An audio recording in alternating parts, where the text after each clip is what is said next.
La planète rouge a-t-elle un jour accueilli la vie? 5 ans après son lancement, le rover Perseverance va peut-être répondre à la question.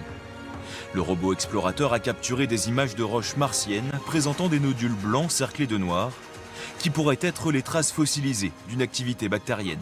On voit que c'est des minéraux en fait, qui ont été réduits, c'est-à-dire qu'il y a eu des échanges d'électrons entre les différentes phases chimiques.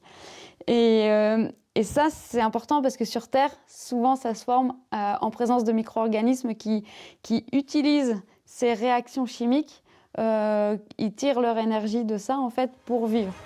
Ces indices, les plus sérieux jamais relevés, ont été captés grâce à Supercam, l'un des 7 instruments embarqués par Perseverance.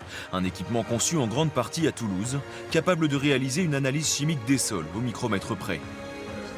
Il a ses lasers, il lance un laser rouge, infrarouge, qui brûle la matière. Et quand elle brûle avec un télescope, c'est l'œil, on peut dire de quoi est fait la roche. Et puis après, on met un autre mode. Et on fait ça aux commandes, on est à Toulouse, au CNES, où on peut le commander, on change de mode, on dit tiens, dis-moi maintenant ces deux atomes, comment ils vont être liés entre eux. Pour confirmer si ces roches sont la preuve d'une ancienne forme de vie sur Mars, il faudrait les analyser sur Terre en laboratoire. C'est pourquoi Perseverance est aussi capable de prélever des échantillons.